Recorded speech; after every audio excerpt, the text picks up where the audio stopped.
Hello everyone. হঠাৎ করে আমরা প্ল্যান করেছিলাম যে আজকে সন্ধ্যাবেলা কোথাও একটা বেরোবো। তো ভাবলাম যে ডায়মন্ড প্লাজাতেই যাওয়া যাক। ডায়মন্ড প্লাজাতে তো যেতে আমার বরাবরই খুব ভালো লাগে। আমরা যখন গেছিলাম তখন ৮টা বেজে গেছিলো, আর আমরা ভাবলাম একেবারে খেয়ে তারপরে ঢুকবো। ফার্স্টে অনলি পুকুর জন্য একটা আফগানি মোমো নেওয়া হয়েছিল।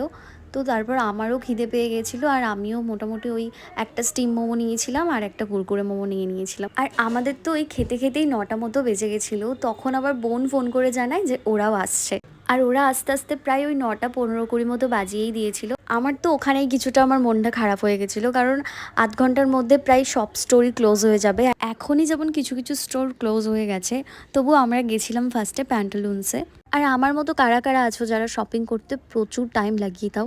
আমার তো শপিং করতে আসলে হাতের সময় না নিয়ে আসলে ভালোই লাগে না। তো যেমন ভাবা তেমনই কাজ, আমরা প্যান্টালুন্স থেকে শপিং করে বেরোনো মাত্রই সব স্টোর ক্লোজ হয়ে গেছে। ভেবেছিলাম আজকে পুরো মলটাই ঘুরে দেখবো, যতবারই আসি পুরো মলটা ঘুরে দেখতেই পারি না। আমরা তো খেয়েই ঢুকেছিলাম, কিন্তু হিয়া আর আমার বোন ওরা তো কিছু খায়নি, তাই ওরা এখান থেকে বেরিয়ে মোমো খেলো।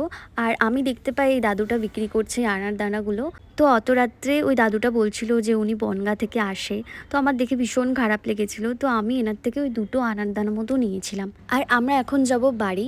10টা 16 বেজে গেছিলো, আর টোটো বুক করেছিলাম, তাই টোটোর জন্য ওখানে ওয়েট করছিলাম। তো চলো সবাইকে টাটা।